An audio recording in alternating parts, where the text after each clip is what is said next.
తాజా అంశం చూస్తున్నాం. పరకామణిలో చోరీ కేసులో రాజీ వ్యవహారంపై దాఖలైన వ్యాజ్యంపై విచారణను హైకోర్టులో వాయిదా వేసింది. దీనికి సంబంధించి మరింత సమాచారం మా ప్రతినిధి జయప్రకాష్ అడిగి తెలుసుకుందాం. జయప్రకాష్, ఈ వాయిదాకు సంబంధించి సమాచారం ఏంటి?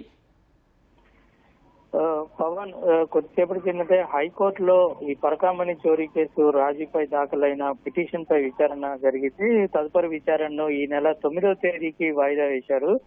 కేసు పూర్వపరాలు చూసుకున్నట్లయితే పరకామణి చోరీలో జరిగిన తర్వాత నిందితుడు ఫిర్యాదుదారుడు ఇద్దరు లోక్ అదాలత్ లో రాజీ పడటం, ఆ విషయం పైన విచారణ జరపాలని కోర్టులో పిటిషన్ దాఖలు చేశారు శ్రీనివాస్ అనే వ్యక్తి.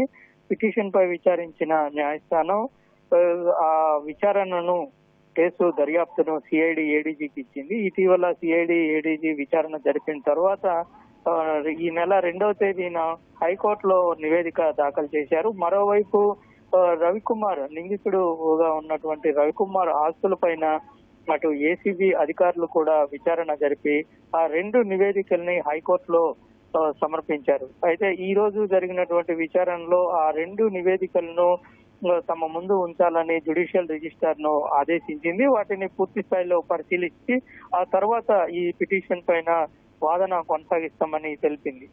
ఈ నేపథ్యంలో ఇటు పిటిషనర్, ఇటు నిందితుడి తరపున ఉన్నటువంటి న్యాయవాది ఆ నివేదికల కాపీలను తమకు ఇవ్వాలని కోరారు. అయితే ఈ దశలో ఇవ్వలేమని స్పష్టం చేసింది. మరోవైపు నిందితుడికి ఈ వివరాలు ఇవ్వలేము అనేటువంటి విషయాన్ని స్పష్టం చేస్తూ కేవలం తుది నివేదిక మాత్రమే నిందితుడు అర్హుడు ఈ నివేదికల్ని తీసుకోవడానికి అని హైకోర్టు తేల్చి చెప్పేసింది.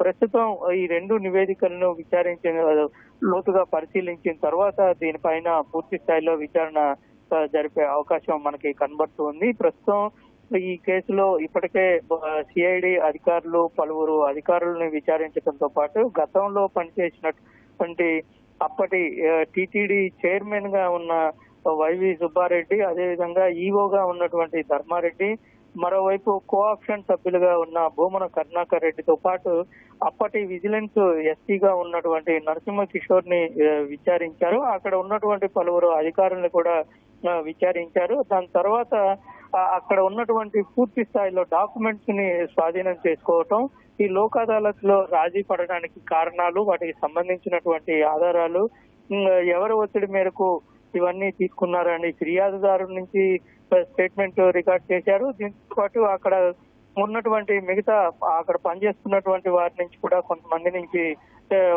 కొంత ఆధారాలు కూడా సేకరించిన పరిస్థితి అయితే ఉంది.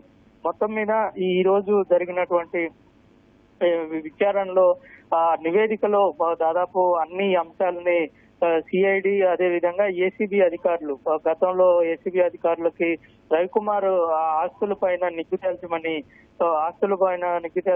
ఏసీబీ అధికారులను కూడా ఆదేశించింది.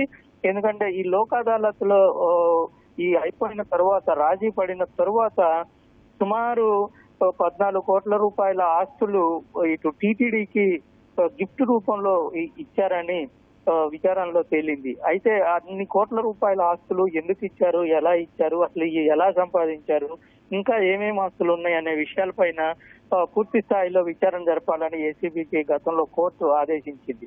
ఈ నేపథ్యంలో ఈ 2 నివేదికలు చాలా కీలకంగా ఉంటాయని ఇప్పుడు చెప్పుకోవచ్చు. తదుపరి విచారణ ఈ నెల 9వ తారీఖు జరుగుతుంది. దాంట్లో కొంత కీలకమైనటువంటి విషయాలు వెలువడే అవకాశాలు అయితే ఉన్నాయి. పవన్, ధన్యవాదాలు జయప్రకాష్.